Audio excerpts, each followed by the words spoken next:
And if you haven't realized, we're moving toward the Christmas season.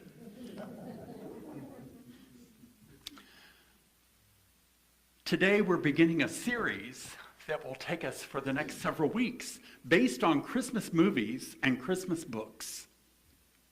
There are morals to these stories and spiritual principles to be understood if we take time to look at these stories, these books, these messages with some new eyes. Maybe look at them in a different way.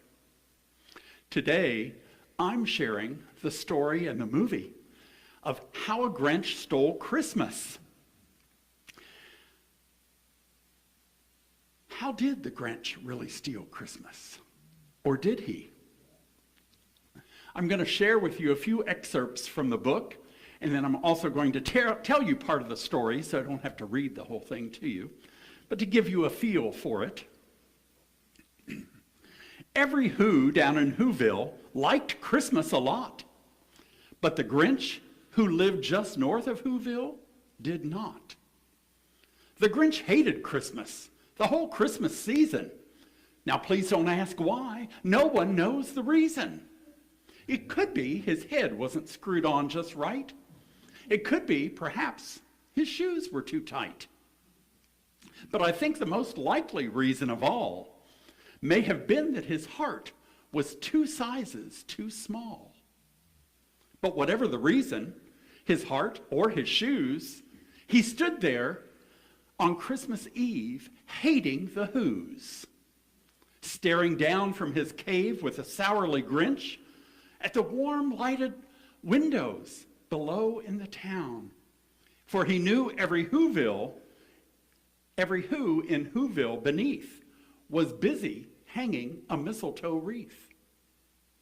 And they're hanging their stockings, he snarled with a sneer. Tomorrow is Christmas.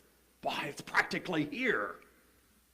Then he growled, with his Grinch fingers nervously drumming, I must find some way to stop Christmas from coming.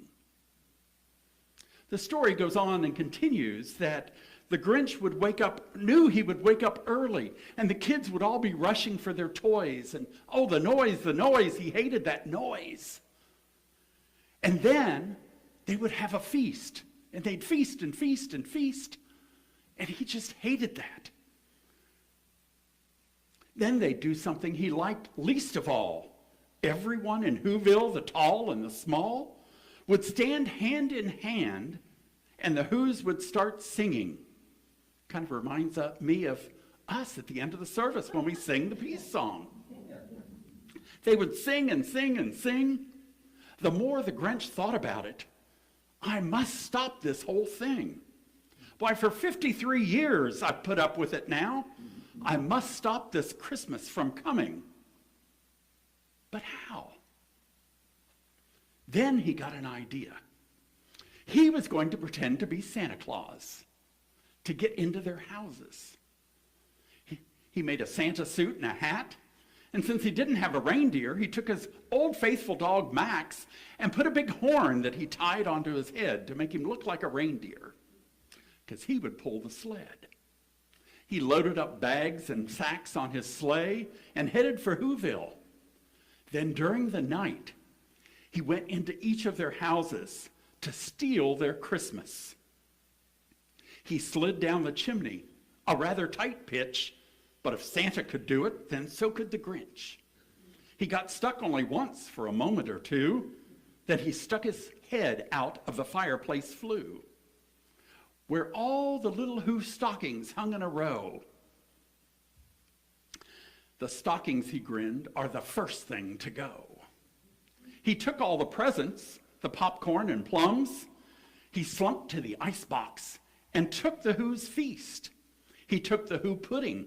He took the roast beast. He stuffed all the food up the chimney with glee.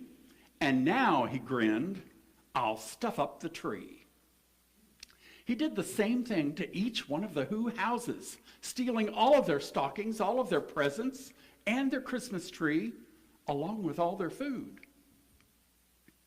Then the story says, it was dawn, all the Who's still abed, all the Who's still a snooze when he packed up his sled, packed it up with their presents, their ribbons, the wrappings, the tags, the tinsel, the trimmings, and the trappings. He rode with his load up the side of Mount Crumpet, and that's where he would dump it. The Grinch was happy with himself, you see, because he had stolen their Christmas. He said they're finding out now that no Christmas is coming. Their mouths will hang open for a minute or two, and then all the Who's in Whoville will cry boo-hoo. That's a noise, the Grinch grinned, that I simply must hear. So he put his hand to his ear. He did hear a sound rising over the snow. It started out low and then started to grow. But the sound wasn't sad. Why, it sounded merry. It couldn't be so, but it was very merry. He stared down at Whoville. The Grinch popped his eyes. What he saw was a shocking surprise. Every Who down in Whoville, the tall and the small, was singing without any presents at all. He hadn't stopped Christmas from coming. It came. Somehow or the other, it came just the same. It came without ribbons. It came without tags. It came without packages, boxes, and bags. Then the Grinch thought of something he hadn't thought of before. Maybe Christmas doesn't come from a store. Maybe Christmas, perhaps, means a little bit more. What happened then? Well, they say in Whoville that the Grinch's small heart grew 3 sizes that day. And the minute his heart didn't feel quite so tight, he whizzed with his load through the bright morning light. He brought back the toys and the food for the feast.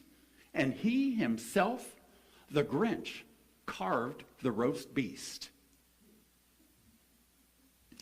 Now, the Grinch is a metaphor for a person who likes to spoil other people's fun, a person who lets their past hurts impact their present joy. He represents a bitterness that comes when a person feels like an outsider, like they don't belong to a community. In the movie, it gives a little more background on the Grinch. You see, he lived in Whoville. He went to school with all the other kids in Whoville, but several of them were making fun of him because he was hairy and he was green, and he couldn't have a girlfriend. Well, they bullied him.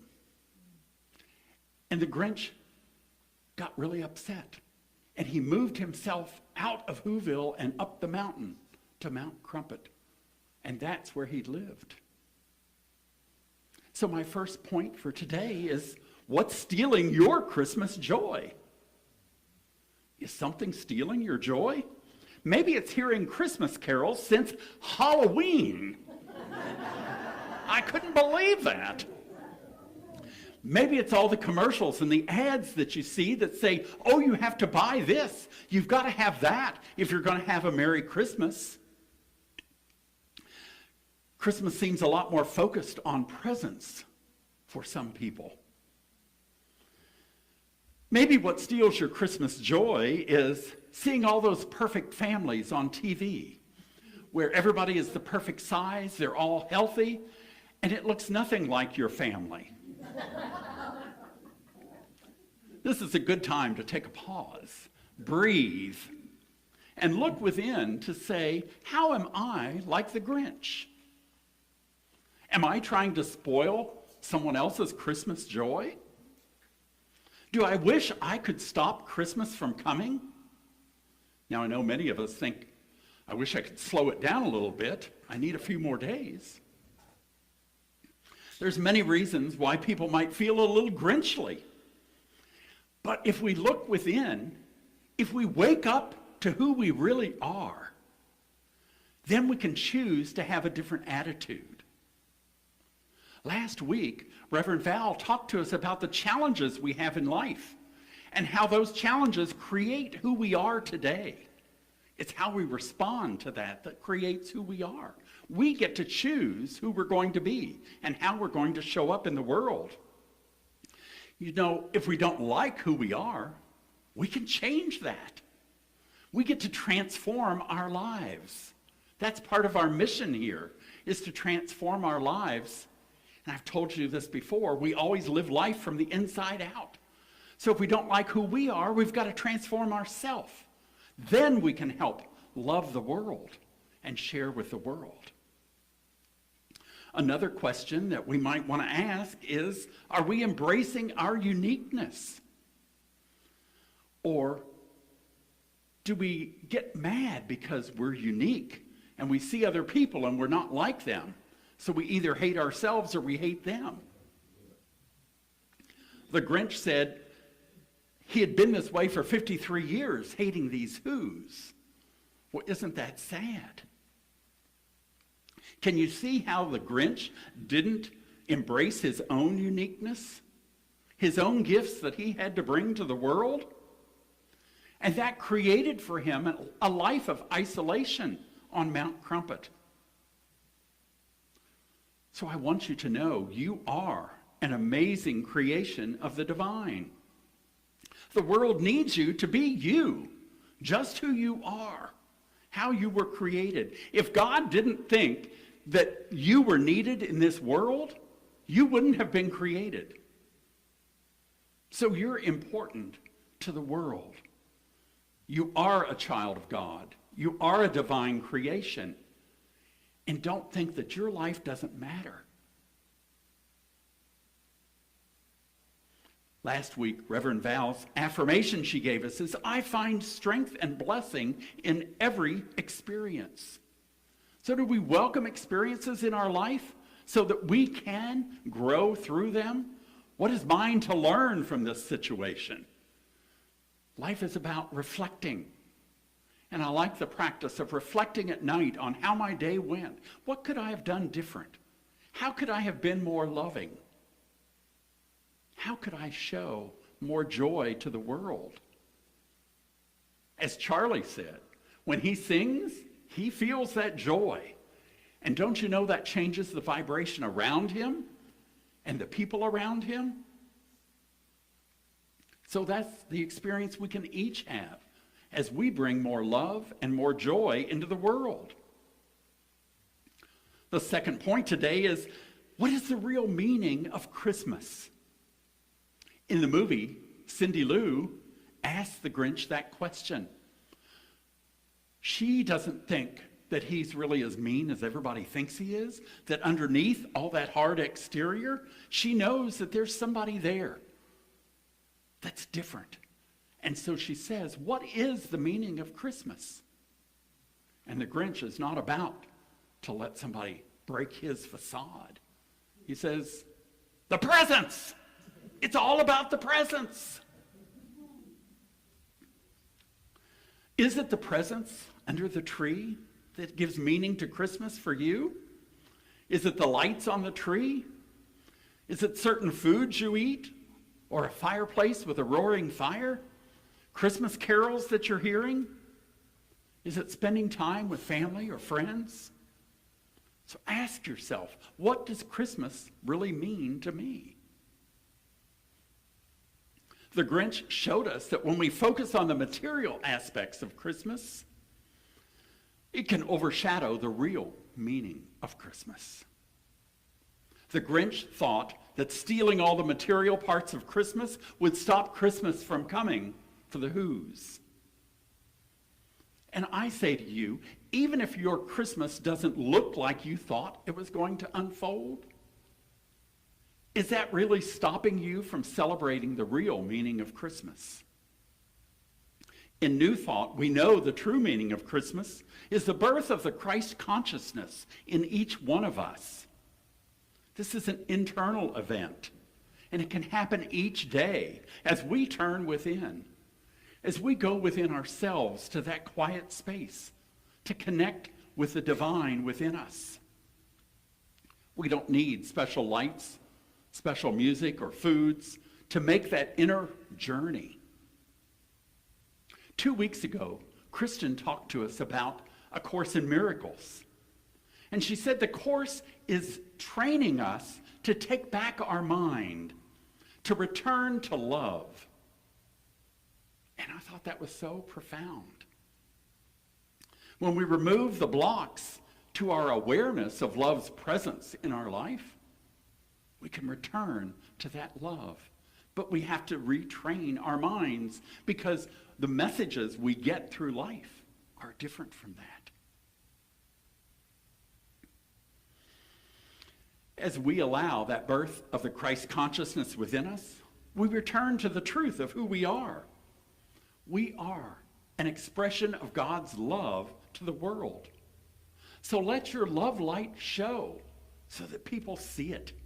And you feel the joy that it gives you from letting that light show. If your heart needs to grow 3 sizes, let it grow so you can enjoy life. Try getting up at 4 a.m. and singing some music. You can pretend you have a guitar even if you don't. There you go. Go within and get clear on what Christmas and life means to you, on what brings you love and more joy to your life. Only you can answer that question. Nobody can do it for you. I believe what makes Christmas special is each one of you. It's how we respond to the life that's within us, to the experiences that we have, and knowing you are God's gift to the world. You are a blessing to the world as you walk through it. And do you recognize that? Do you live like that? That you are blessing everything in the world? Or are you just struggling to get by? I understand there's some days that we're just struggling to get by. But we retrain our minds so that we are showing up as love. Life is a personal, spiritual journey, and only you can do the work you need to do to find your answers. The last point today is that you create your own life. You make your life heaven or hell. What will you decide? And I want you to realize that the story of the Grinch, it's a story of redemption. We have stories of redemption in the Bible. When we look at the different stories, there's the story of the prodigal son. Took his inheritance and went off to another land, squandered that, if you want to say, spent it all, and then realized love is real. And love is what his father had for him, and he returned to his father and was welcomed with open arms. There are stories in the Bible where people were healed. They picked up their bed and they walked or they ran away because they had new faith. They had new eyes to see what Jesus had done. You see, Jesus healed them, but it was their faith that healed them. The woman that said, if I can just touch the hem of his garment, I will be healed. When we connect with that life of God within us, the divine within us, we can heal our physical, our mental, should I say, ailments here, and recognize the power of living as a spiritual being. The Grinch had a change of heart, and he didn't question it. He went with it. It felt right, and he did it. He started moving. He returned the gifts. He returned the food.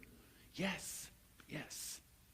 We can have that same kind of change in our life. In the Bible, Saul met Jesus on the road, and that interaction changed his life. And Saul, who was persecuting Christians, became Paul, who was a disciple of Jesus. Joseph's brothers in the Bible sold him into slavery. They tricked things here to get rid of him. And years later, Joseph was the one that was able to save them from the famine. He said to his brothers, what you meant for harm, God used for good. So if we embrace our uniqueness, if we embrace our experiences of life, and rather than let it beat us down, find a blessing in it, see a way through to know that God is never outside of us, has never left us, then we can find joy, we can find blessing, no matter how small it might start out, and let it grow. Kristen told us when she spoke that A Course in Miracles says nothing real can be threatened. And she said love is real. Nothing unreal exists. Fear, lack, and limitation is not real. She said these are things we make up in our mind. So I encourage you, as we think about the Grinch, to look at how we might be like the Grinch. And don't let unreal beliefs, false beliefs of fear, of lack, of limitation, guide our life and keep us from living the full expression of love that God has for us to be. You were brought here to be love. The Grinch said for 53 years he hated the Who's. Well, how sad that that's how he lived his life. It made him miserable. The spiritual principle here is that what we put out into the world is what we're going to get back. So we have to be responsible for ourselves. Darn it. Nobody can do it for us. We have to do it ourselves. And if we're putting out hate and fear and isolation, then that's what we're going to get back. That's what the Who put out, or the Grinch put out, and that's what he got back from the Who's. When he changed his mind, when he trained his mind to something different and opened up to see the love that was in the world, he rushed back to take things back, make things right, be redeemed, if you will. And we have that same opportunity each day to start anew, to make a new choice, to be the love that we want to be and have in the world. Are you ready to birth the Christ consciousness of love within your life? You can choose to be love in the world and choose to be that expression for people around you. You are the only you in the world. How's Christmas going to be different for you this year? It's all up to you to decide. Your homework for this week is to go within, to ask that question, how might I be like the Who, like the Grinch? And to be clear on anything that is stealing your Christmas joy. You're creating your life, so why not create it to be, as Charlie says, full of joy, dance, sing, enjoy the music around you, the rhythm of life. When you change your thinking, you change your life. Don't let your Christmas joy be stolen from you. I hope this year you choose love, you choose peace, you choose joy, so that you live your authentic life to be the love that you were brought here to be. Namaste.